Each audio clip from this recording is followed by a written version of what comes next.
అందరికీ నమస్కారం. నేను మీ కిషోర్ కుమార్. ఈ వీడియోని మీరు మొదటిసారి మన ఛానల్లో చూస్తున్నట్లయితే దయచేసి మన ఛానల్ని సబ్స్క్రైబ్ చేయండి. ఈ వీడియో మీకు నచ్చినట్లయితే లైక్ చేయండి, 10 మందికి షేర్ చేయడం మాత్రం అస్సలు మర్చిపోకండి. ఇక ఒక చిన్న ప్రశ్నతోటి ఈ వీడియో నేను స్టార్ట్ చేస్తాను. ఆంధ్రప్రదేశ్ రాజకీయాల్లో గెస్ట్ ఆర్టిస్ట్ లేదా పార్ట్ టైం పొలిటీషియన్ లాంటి వ్యక్తి ఎవరు?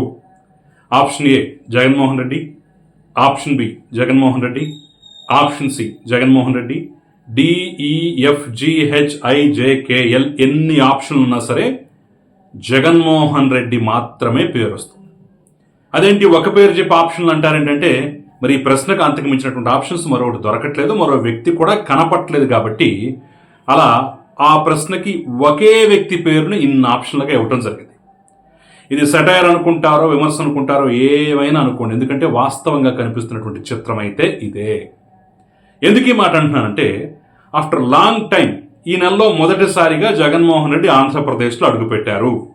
ఎందుకో తెలుసా? మెంతా తుఫాను బాధితుల్ని పరామర్శించేందుకు, ఆ ప్రాంతాల్లో పర్యటించేందుకట. ఇంతకు మించినటువంటి జోక్ ఏమైనా ఉందా? తుఫాన్ ఎప్పుడు వచ్చింది, ఎప్పుడు జగన్మోహన్ రెడ్డి వస్తున్నాడు? 110-120 కిలోమీటర్ల ప్రచండ గాలుల వేగంతో తుఫాన్ వచ్చి మొత్తం అన్ని అతలాకుతలం చేసి, సరే అనుకున్న దానికన్నా కాస్త తక్కువ ప్రభావమే చూపించింది అని చెప్పేసి అందరూ సంతోషించి, ఆ తర్వాత ప్రభుత్వం కూడా సహాయక చర్యలు మిగిలిన కార్యక్రమాలని పూర్తి చేసిన తర్వాత వారం రోజులకి తీరుబడిగా జగన్మోహన్ రెడ్డి ఆంధ్రప్రదేశ్లో అడుగుపెట్టి నేను పరామర్శిస్తానంటే, మరి అది కామెడీ కాకుండా ఎలా ఉంటుంది? సెటైర్ కాకుండా ఎలా ఉంటుంది? విమర్శించకుండా ఎలా ఉంటారు? నేను మొదట్లో చెప్పినట్టుగా ఏదో సినిమా హీరోలాగా, బాబు ఈ నెలలో ఒక 10 రోజులు డేట్ ఇస్తాను, షూట్ చేసుకోండి, వచ్చే నెలలో ఇంకో 5 రోజులు డేట్లు ఇస్తాను, షూట్ చేసుకోండి, ఆ పై వచ్చే నెలలో ఇంకో 10 రోజులు డేట్లు ఇస్తాను, షూట్ చేసుకోండి అన్నట్టుగా సినిమా హీరోలు చేసినట్టుగా తన ఖాళీ ఉన్నప్పుడు, తను ఇవ్వాలనుకున్నప్పుడు డేట్లు ఇచ్చి ఆంధ్రప్రదేశ్కి రావడం, ఇక్కడ కొన్ని కార్యక్రమాలు చేసి మళ్ళీ బెంగళూరుకి వెళ్ళిపోవడం. ఈ తంతుని ఏమనాలి? సీరియస్ పొలిటీషియన్గా చూడాలా? లేదు, లేదుగాక లేదు. అదే తుఫాన్ వచ్చినటువంటి మరుక్షణం ఆంధ్రప్రదేశ్లో అడుగుపెట్టి ఎవరైతే బాధల్లో ఉన్నారో, కష్టాల్లో ఉన్నారో, కన్నీళ్లలో ఉన్నారో వాళ్ళని పరామర్శించి ఓదారిస్తే ఖచ్చితంగా సీరియస్ పొలిటీషియన్ అనుకోవచ్చు. నిజంగా సీరియస్ పాలిటిక్స్ చేస్తున్నాడని చెప్పేసి భావించవచ్చు.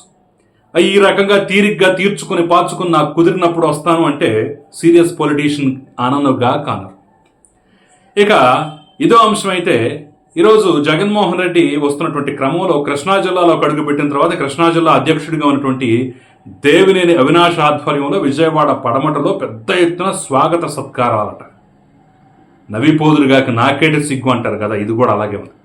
తుఫాను బాధితుల్ని పరామర్శించడానికి వచ్చే నేతకి స్వాగత సత్కారాలు ఏంటి? అసలు ఎక్కడన్నా ఉందా? అర్థం ఏమైనా ఉందా? ఏ పెళ్లికి వెళ్తున్నాడా, పేరంటానికి వెళ్తున్నాడా, ఏదన్నా విజయోత్సవ సభకి వెళ్తున్నాడా, పాదయాత్రకి వెళ్తున్నాడా? బాధితుల్ని పరామర్శించడానికి వెళ్ళేటటువంటి నేతకి స్వాగతాలేంటి, సత్కారాలేంటి? సమయం సందర్భం ఉండక్కర్లా, సందర్భ శుద్ధి ఉండక్కర్లా. ఇది కూడా అలాగే ఉంది, ఏ సందర్భ శుద్ధి లేకుండా ఇష్టం వచ్చినట్టు. ఇక ఇందుట్లో మరో కొసమెరుపు ఏంటంటే, మనం ఈ మధ్యకాలంలో జగన్మోహన్ రెడ్డి పర్యటనలో చూసినటువంటి నేపథ్యంలో అక్కడ ఏం జరిగిందో ఇక్కడ కూడా సేమ్ అదే తంతు, అదే ఆర్కెస్ట్రేటెడ్ డ్రామాలు. ఎవరో చిన్న పాప మామయ్య అంటూ కేకలు పెట్టడం, ఆవిడని పిలవటం, ఎత్తుకోవటం, ముద్దులు పెట్టడం. జగన్మోహన్ రెడ్డి బాధితుల్ని పరామర్శించడానికి వస్తుంటే కర్పూర హారతులు, నేరాజనాలు, గుమ్మడికాయలతో దిష్టి. చూడండి, ఆ ఫోటో చూడండి, ఏమైనా అర్థం ఉందా? తుఫాను బాధితుల్ని పరామర్శిస్తానే విజయవాడ పడమటికి రావటమే అంటే అదేదో ఎఫెక్టెడ్ ప్రాంతం ఉన్నట్టుగా రావటమే పెద్ద జోక్ అనుకుంటే, ఈ మధ్యలో ఈ కర్పూర హారతులు, మంగళ హారతులు, గుమ్మడికాయలతో దిష్టి, దానికోసం హంగామా, ఇవన్నీ చూస్తుంటే పైగా ఏదో విజయోత్సవం లాగా ఇలా పిడికిలు బిగించి జగన్మోహన్ రెడ్డి ఇచ్చినటువంటి హావభావాలు, నవ్వుతూ పెట్టినటువంటి నమస్కారాలు, దండ ప్రణామాలు చూస్తుంటే నిజంగా సానుభూతి కన్నా కంపరం వస్తోంది. ప్రతిపక్షాన్ని చూడాల్సినటువంటి వైఖరి ఇలా కాదు అనేటటువంటి భావన అయితే కలుగుతుంది. కాబట్టి ఇన్ని విమర్శలు వస్తున్నాయి. నిజంగా జగన్మోహన్ రెడ్డి సీరియస్ పొలిటీషియన్ అయితే ఇలా చేయడు. పార్ట్ టైం పాలిటిక్స్ అసలు చేయడు. జగన్మోహన్ రెడ్డి నిజంగా సీరియస్ పొలిటీషియన్ అయితే ప్రజాక్షేత్రంలోకి వస్తుంటే అధికార పక్షం ఉనికిపోవాలి. అమ్మో, ప్రతిపక్ష నేత వస్తున్నాడు, ఏ అంశాలు తీస్తాడో, ఎలా ఎండగడతాడో, ఏ రకంగా చీల్చి చెండాడతాడో అని చెప్పేసి భయపడాలి.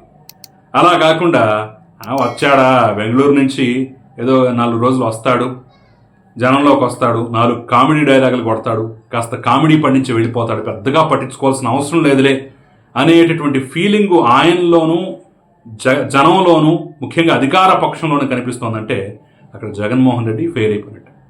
భయపడటం కన్నా బదులుగా కామెడీ పండించి వెళ్ళిపోతాడనే ఫీలింగ్ అధికార పక్షంలోకి వస్తే ఫెయిల్ అయిపోయినట్టే కదా.